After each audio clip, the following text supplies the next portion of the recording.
Hello everyone, welcome to Lush and Salty Aquariums. You're looking at my 3 desktop tanks, and today we're going to talk about fish that are in all 3 of them. The clown killifish, aka the rocket killifish, and I believe it goes by a couple other names, but whatever name it goes by, it's quite small, but it's quite beautiful. Perhaps one of the most ornate freshwater fish on the planet in terms of pure coloration and general remarkable features. Now here you see a pair in this my breeding tank. I've got actually 2 females and a male in here. I call the male Bull because he's gimonstrous, and boom, that's him. He is by far the biggest Rocket Killifish and the father of all kinds of fry that I had success with.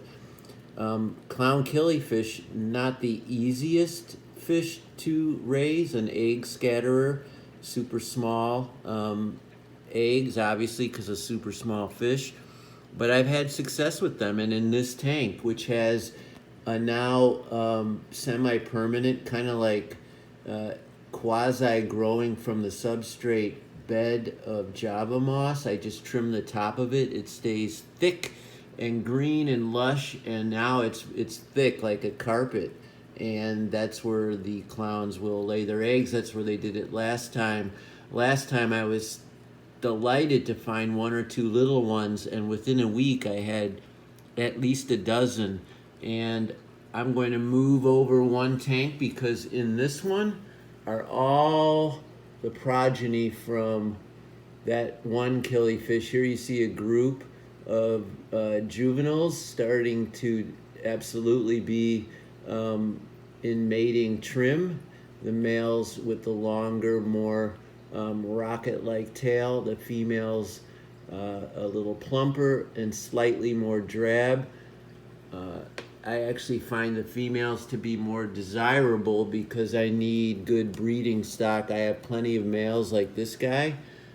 So I took out the 2 plumpest females I could under the circumstances of trying to catch fish in a planted tank.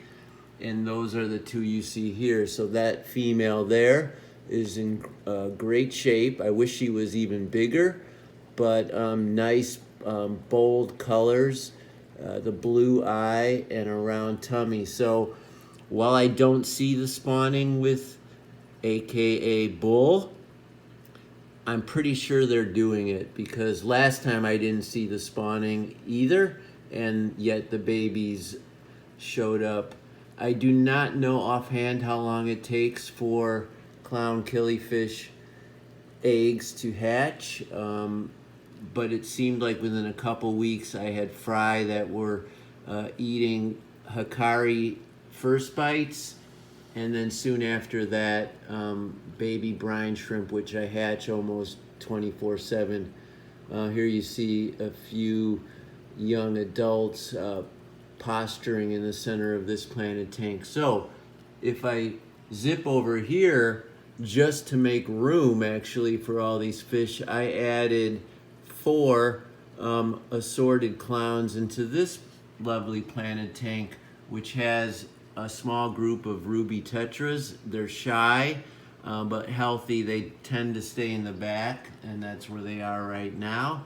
I could try to find some if yeah, see back there, those shapes? So the clowns add color to the front of the tank, and who knows, I might get some spawning in here as well, because this male here seems to be holding court. That's a pretty nice one actually.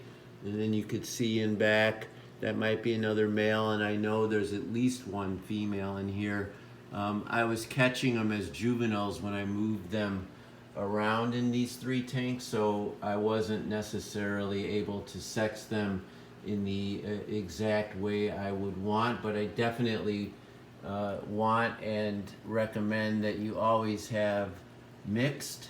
And if you're gonna have males, you should have females and vice versa.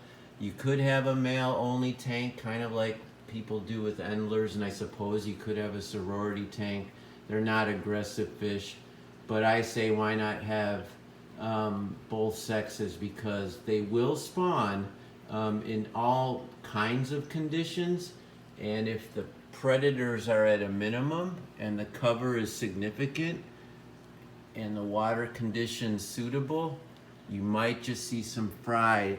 I don't have any now, but where you discover them is right up at the tippy top amongst the duckweed and the frogbit, which you see are in all three of these tanks.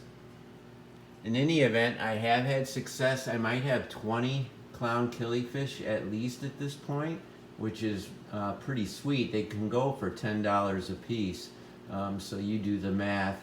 I've had less success with cheaper fish, cherry rasboras, cherry barbs. I'm working on a colony there. I've got celestial pearl danios in another tank, and I've got some golden white clouds outside, which I'm guessing are spawning like crazy. They look great in the tub out there. I'll do a video.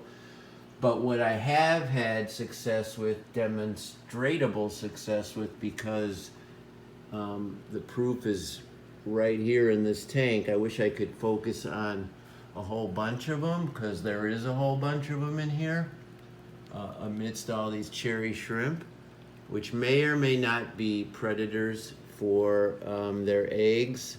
One never knows. Some people say they actually clean eggs. I don't know about that. I have a great school. Look at how red those shrimp are. I love these 3 tanks. They're quite small, but I've been able to have success breeding the elusive but nonetheless super lovely clown killifish. That's it for now. Always keep your hands in the tank.